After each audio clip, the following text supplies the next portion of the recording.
Cuando yo fui con los Naquis de Papúa Nueva Guinea, Papúa Nueva Guinea es un país, es una isla grande, habitantes negros, interesante, me imagino que estaban siendo llevados como esclavos, eso sí no sé la historia. Pero los Naquis son un grupo, una tribu. Y cuando yo fui ahí no conocían, nunca habían escuchado el Evangelio, es más. Y ellos tenían unas costumbres, unas maneras de expresar sus sentimientos. Si estaban enojados, estaban tristes, agarraban lodo de la selva y se pintaban café. Si estaban enojados, agarraban una fruta negra y se pintaban negros. Pintarse blanco era para adornarse. Y cuando alguien estaba enfermo, tenían una ceremonia llamada Yabu. Y en la ceremonia Yabu sacrificas a un puerco, pintas el enfermo con la sangre del puerco para que los espíritus de enfermedad huyan. Pero este amigo, Macay su nombre, parecido a la historia que conté miércoles de los palos, muy parecido, otra historia, otra versión, la misma cosa sucede, una tribu se da cuenta que hay vida con los vecinos y ¿cómo es que cambiaron? Ya no están en guerra, ya no están muriendo y sus hombres no están llevando ya a sus niñas de 9 años a violarlas. ¿Qué está sucediendo? Y Macay caminaba al otro pueblo a pedir un misionero. Pero esta vez la respuesta no era, no hay nadie. El misionero llegó con los Naquis.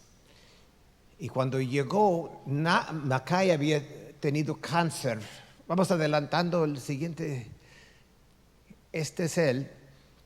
Creo que la foto no te deja ver que el temor que teníamos es que él iba a morir por el cáncer antes de que el evangelio fuera presentado. El misionero tenía que aprender idioma, etc. Y tenía la mitad de su pie mochado por el cáncer de pie. Pero cuando por fin el evangelio fue presentado, Macay era de los primeros que abrazaron a Cristo. La Biblia dice que hermosos son los pies de los que llevan el evangelio. Pues el pie y medio de mi amigo Macay no llevó el evangelio, sino por su insistencia el evangelio llegó a este pueblo. Se me hacen pies muy, muy, muy hermosos. Jesús dijo: síguenme y yo los haré pescadores de hombres. Cuelgo esto aquí para que recordemos, porque estamos aquí hoy.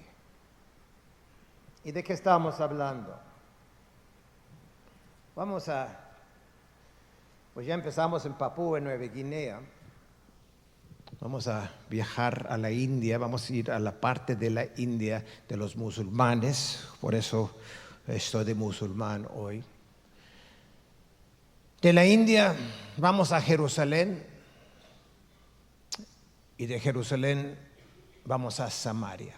4 lugares donde visitar hoy. Señor, tu palabra, Señor, tu palabra es para siempre. Y venimos y nos doblamos, Señor. Doblamos corazones y actitudes y conocimientos y opiniones delante de ella para que tú nos hables, Señor. Por favor. Amén. India. la nueva frontera para la iglesia mexicana, ya no tan nueva, hace algunas décadas, 2 décadas quizás, el Espíritu Santo pronunció esto, yo lo capté, de que India es uno de los lugares donde el mexicano es hecho por. India es de los países más difíciles, tienen 330 millones de dioses. India tiene más dioses que México tiene mexicanos. Y cada uno de esos dioses representa uno o varios espíritus. Entonces la opresión es tremenda. Pero nosotros somos más que vencedores. Con todo respeto, cuidado con el amén, porque es más fácil decir amén que ir a enfrentar. Sí, amén, es cierto, pero la valentía de la obediencia, el compromiso, la entrega, el rendimiento, ir a entregar nuestras vidas en una esquina, un rincón del mundo oscuro y sucio, es glorioso. Es glorioso, es difícil, pero es glorioso. La India tiene 1.7, bueno, mejor así, 1.700 millones de habitantes. Y más o menos 1 o 2% de ellos son cristianos. Y de la población musulmán, hasta menos. La población de India, juntada con la población de China, constituye 1/3 parte de todos los habitantes de la tierra. 1 de cada 3 personas vive o en la India o en la China. Ahora, cuando hablamos de misiones, la Biblia usa la palabra naciones a veces. Juan, el apóstol, fue al cielo y vio gente de todo pueblo y lenguaje y tribu y nación. Y de esta palabra nación, que en griego es etnos, tenemos la palabra etnias. Y Jesús dice en otra parte que este evangelio del reino será predicado en todo el mundo, cada rinconcito, para testimonio a todas las naciones. Esto quiere decir, no vamos a ir todos a Europa y llenar a Europa y toda Europa conozca al Señor y los demás lugares quedan oscuros. El plan de Dios es que la luz penetre en cada rincón. Y la Biblia nos explica que de todas las etnias o tribus que hay en el mundo o naciones, por lo menos una persona tiene que conocer a Cristo, porque Juan, en el libro de Apocalipsis, nos dice que él vio de cada nación allá. Entonces vamos a comparar México con la India. México tiene dentro de ella bíblicamente algunos 344, 410 naciones. Mixtecos, altos mixtecos, bajos mixtecos, de Flores de Coyoacán, triquis, bueno, ustedes saben más que yo. Esas son naciones, bíblicamente. Las etnias que viven en México son las naciones. México tiene 344 naciones y de estos 344 hay algunos 35 grupos no alcanzados. En todo México hay como 35 grupos que no están alcanzados con el evangelio. El apóstol Pablo dice en Romanos: yo quiero llevar el evangelio no donde otros ya fueron. Quiero hablar con personas que tienen oídos vírgenes, que nunca han escuchado. Hoy en día llamamos a esas personas los no alcanzados. Y eso era el anhelo de Pablo en Romanos 15, y 20. Y es lo que estamos hablando y proclamando hoy en día. Entonces, 35 de 400, de 300 y tantos no alcanzados. Vamos a la India. La India tiene más o menos 2,600 naciones, etnias. Y de ellos, ¿cuántos están alcanzados? 89.5% de ellos no son alcanzados. El trabajo es tremendo lo que queda. Ahora, en el mapa, los puntitos rojos son la localidad de un grupo étnico no alcanzado. Pero miren a la India, casi es una alfombra roja. Es la nueva frontera para la iglesia mexicana.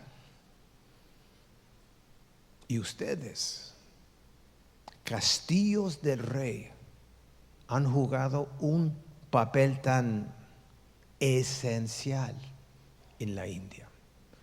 No vamos a mencionar nombres, porque me imagino que estamos transmitiendo, pero ustedes por 35 años han estado orando por India. Y una pareja que salió de aquí y fue para allá, se conectó con un ex musulmán, y ellos se acercaron a él e hicieron equipo. Y algunos, al principio 250 iglesias en los primeros años, iglesias casas, nacieron por la obra de este equipo. Este ex musulmán era un tremendo discipulador y enviaba sus discípulos a sembrar. En 15 años, 40,000 iglesias, solamente de este hombre, con la ayuda de dos hermanos de ustedes. Yo no tengo el gusto de conocerlos personalmente, pero cuando ustedes dan una ofrenda como hicieron, cuando ustedes oran por las naciones, ustedes son parte de un movimiento vital aquí en Castillo. Cuando yo empecé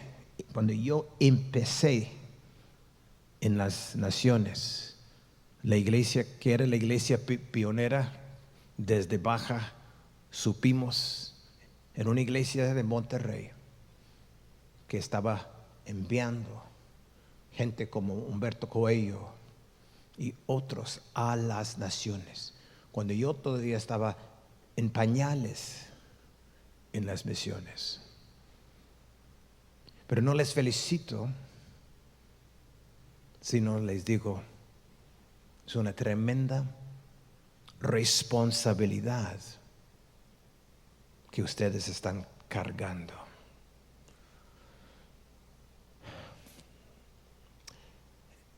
La población de la India, siempre llamamos la gente incorrectamente los hindús o los hindúes.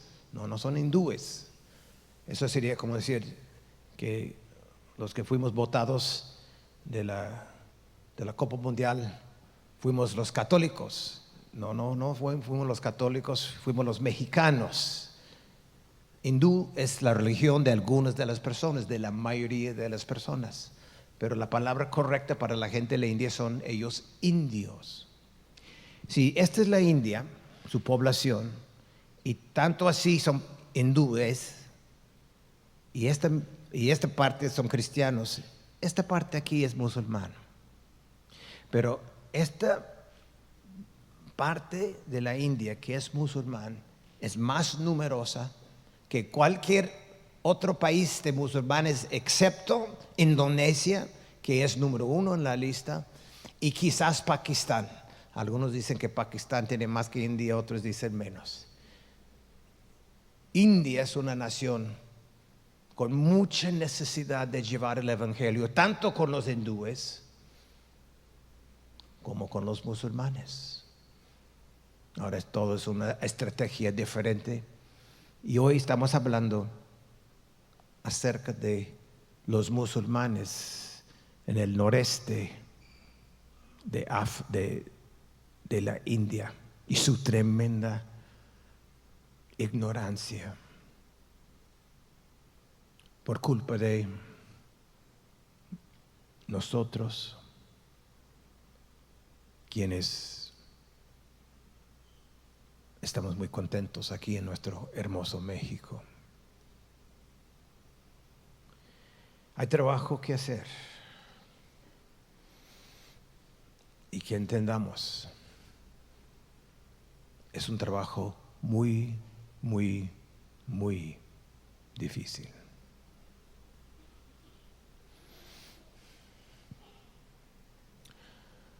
Ahora quiero ir afuera de Jerusalén con Jesús. Jesús y sus amigos en el libro de Marcos y capítulo 11 iban a entrar a Jerusalén, iban a ir al templo. Y cuando estaban yendo, Jesús tenía hambre y vio una higuera bien bonita, hojas verdes, hojas grandes, hojas abundantes. Y Jesús fue a piscar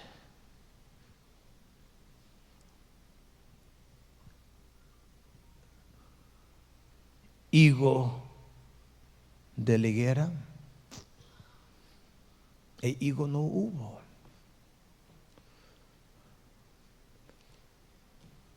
Y Jesús está haciendo esto muy a propósito, porque está realizando Jesús dos actos proféticos. La higuera en la Biblia muchas veces representa a Israel, el pueblo escogido de Dios.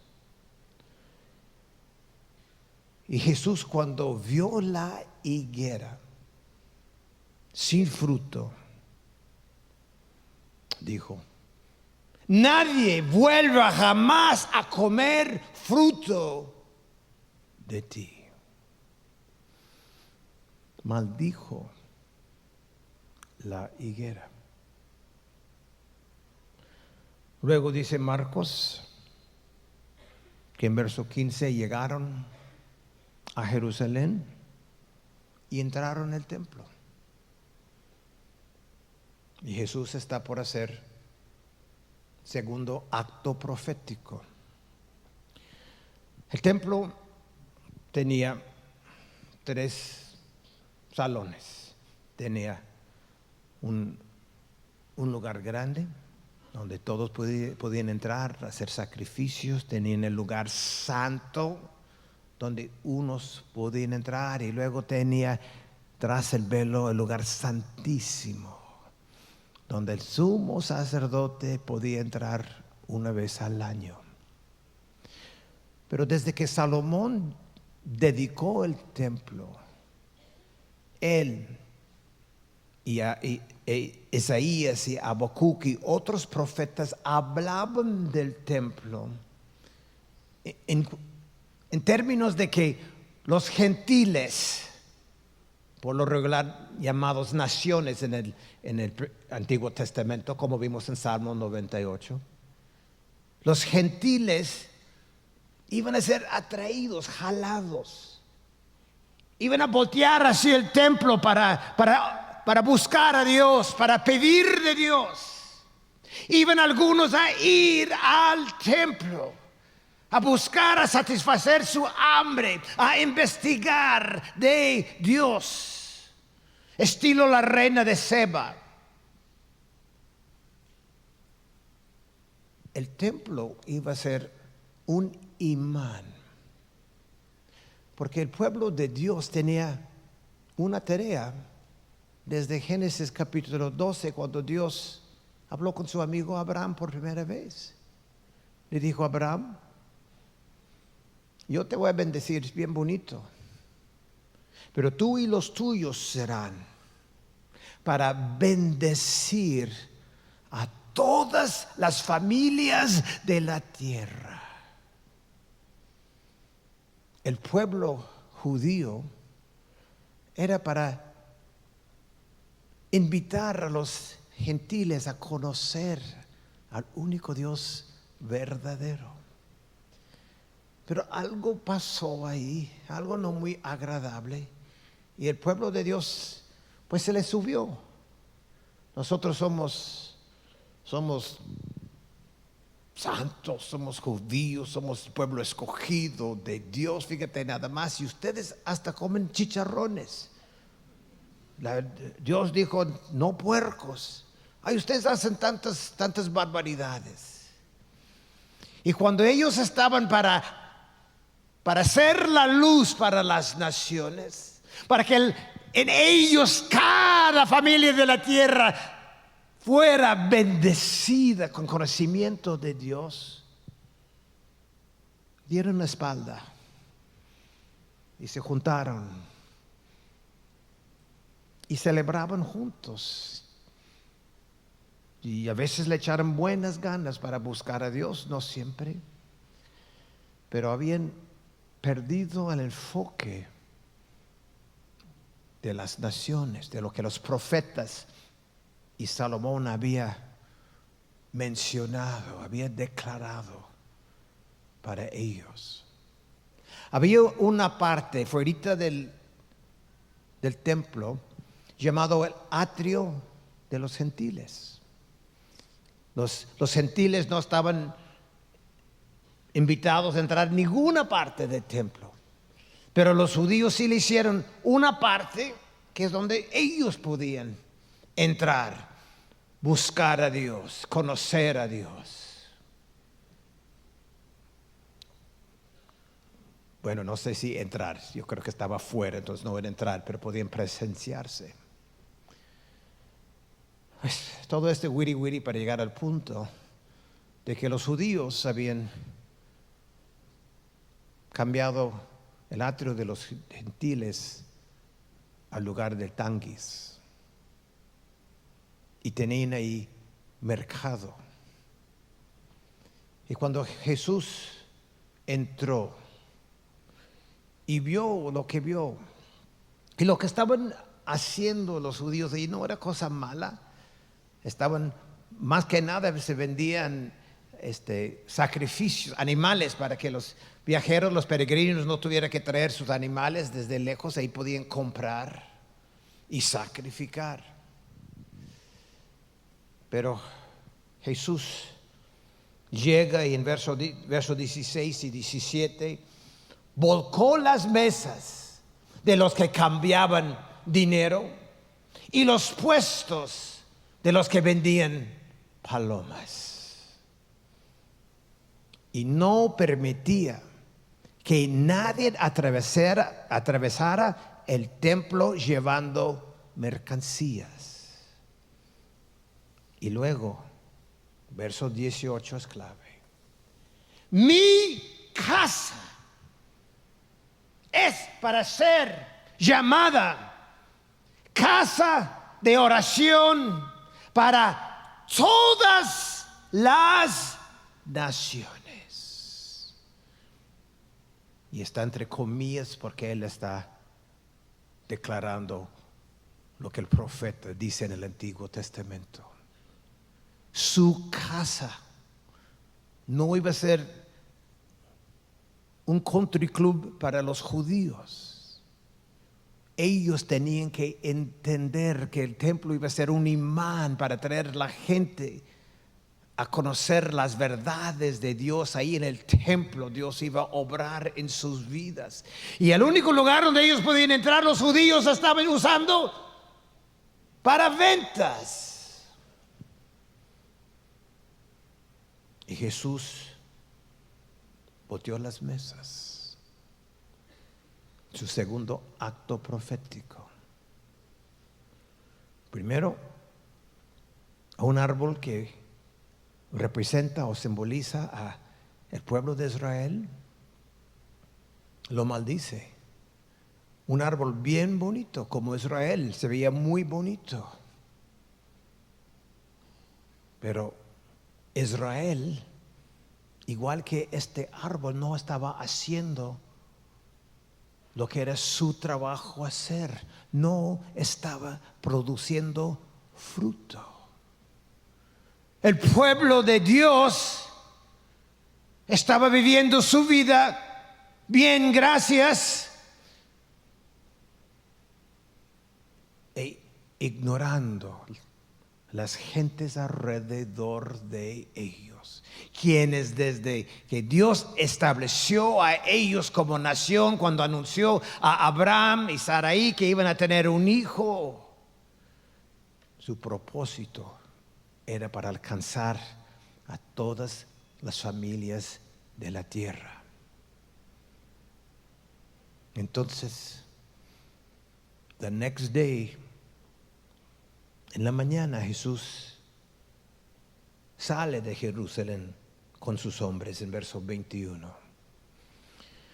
Por la mañana, al pasar junto a la higuera,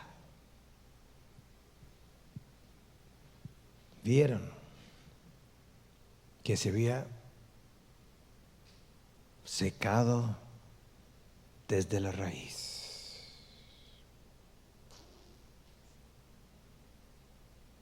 Y los discípulos rascaron su cabeza y dijeron, ¿qué onda con eso?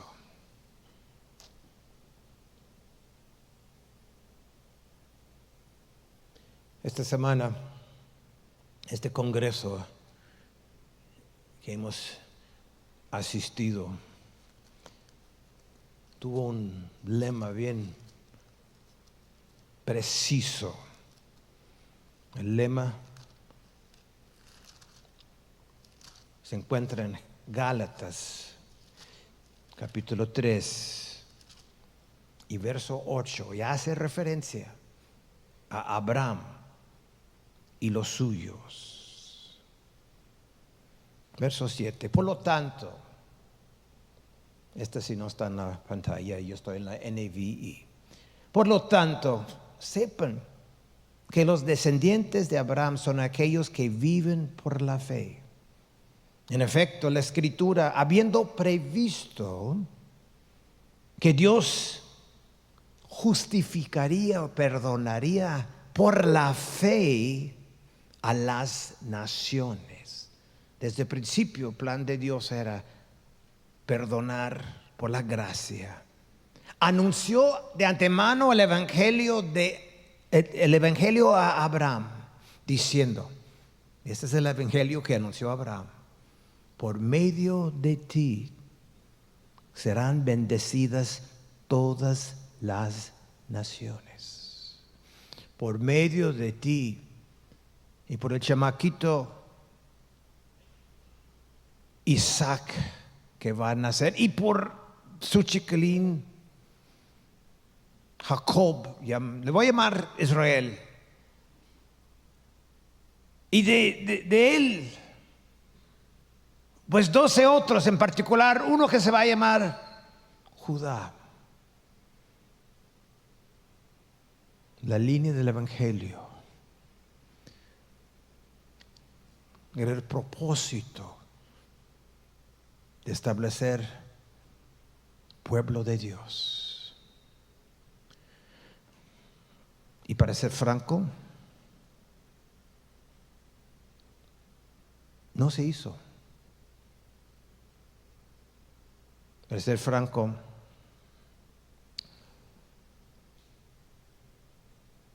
Jesús en Mateo capítulo 16 y verso 18 nos revela: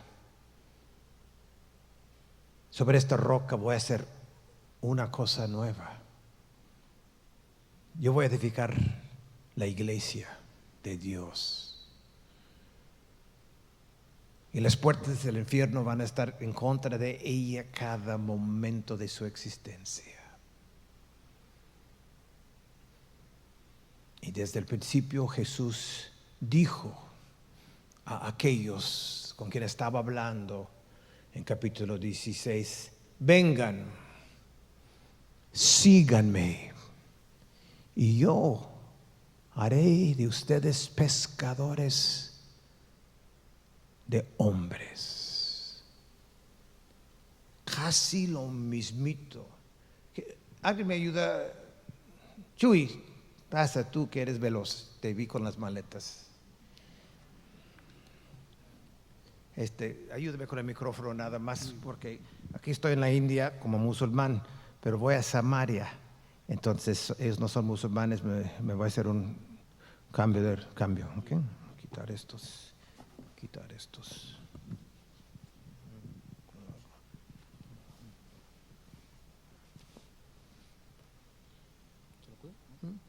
Está bien.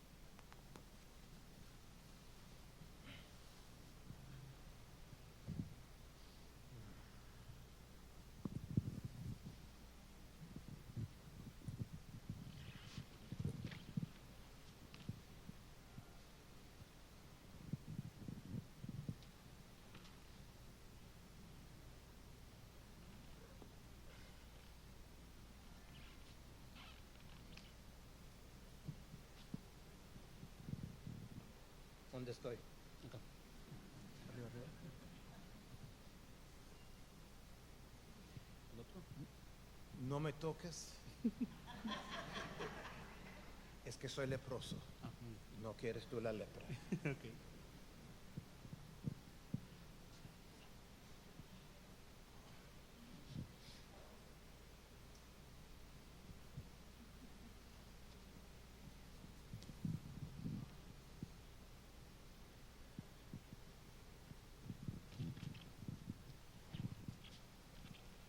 Los leprosos vivimos bastante muy mal. Y de pilón, ahorita en nuestro pueblo, en Samaria, las cosas van muy mal. Un hambre. La gente no tiene que comer. Es más, las vecinas están comiendo sus hijos. Así está mal. Y luego, pues mis compadres y yo, los leprosos, pues nadie nos ayuda a nosotros. Pues ¿quién? Si ellos están muriendo de hambre, ¿quién va a querer ayudar a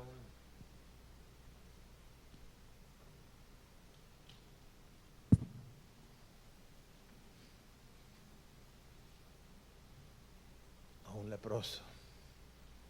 Todo lo que pasó, pues nosotros todos nos echamos fuera.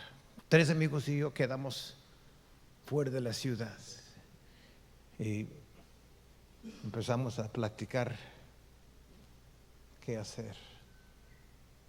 Ahorita te digo, gracias. Ay, no te toqué, perdón, brother.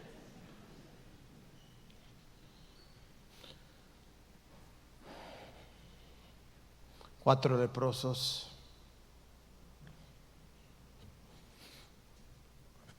sentados fuera de la ciudad de Samaria en 2 de Reyes capítulo 7.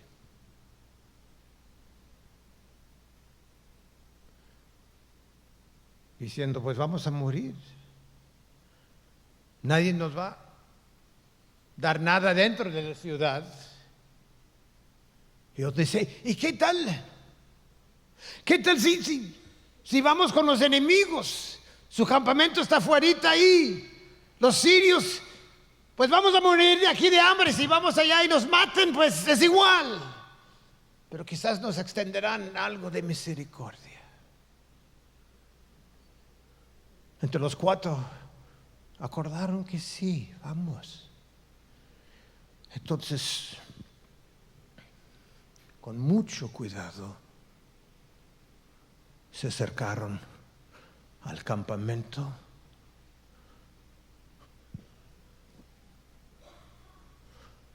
y no había nadie. Quizás es un truco.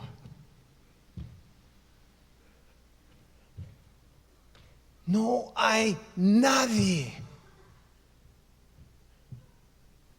Dios había hecho un milagro, un estruendo de guerra de caballos y todos los enemigos habían huido. Los 4 leprosos empiezan a entrar a las carpas. ¡Comida! ¡Comida! ¡Comida! ¡Ah, ah, ah, ah!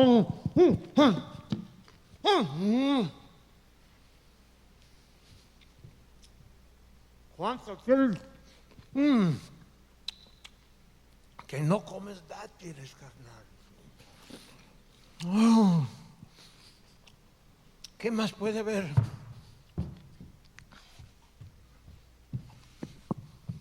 Mira.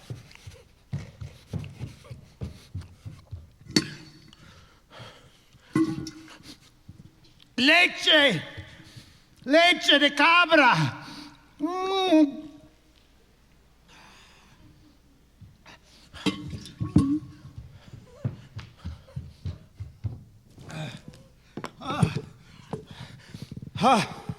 Higos.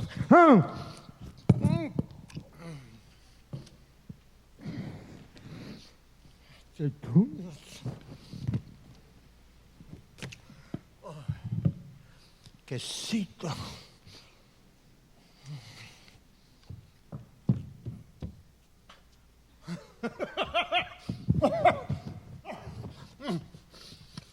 Yo que no traigo zapatos. Mira. ¿Dónde mi toalla?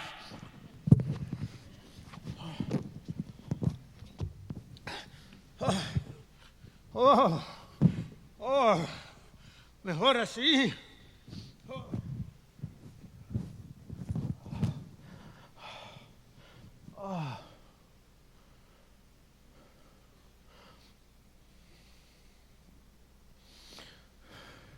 Compañeros, ¿saben qué?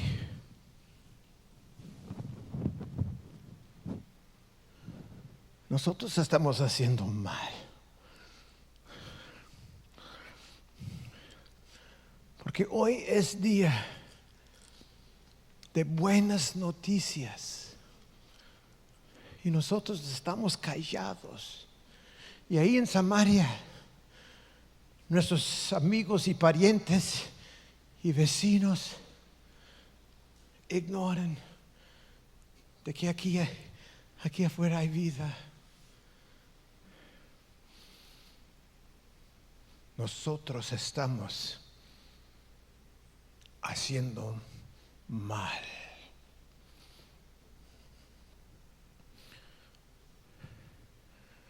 Si no vamos a dar las buenas noticias a los de Samaria, de aquí fuera hay vida.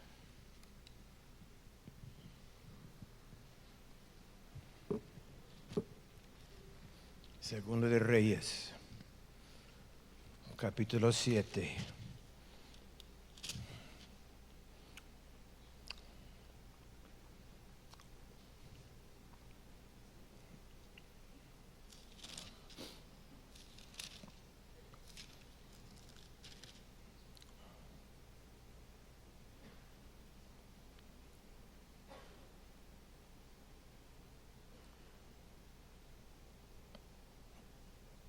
Y verso 9.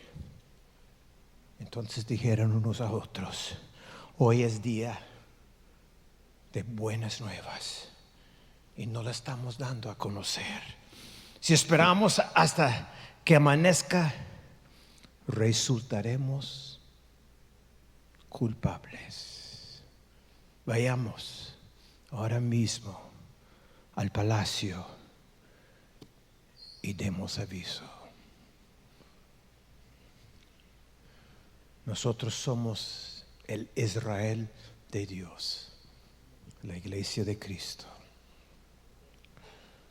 Podemos ver su corazón roto, el corazón de Dios, por la frialdad y desobediencia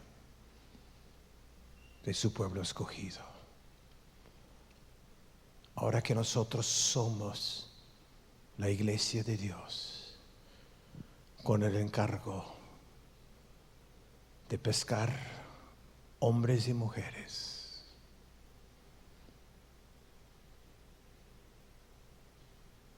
vamos a quedar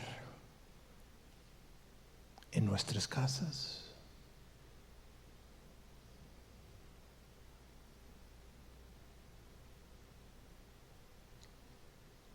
¿Qué dices tú?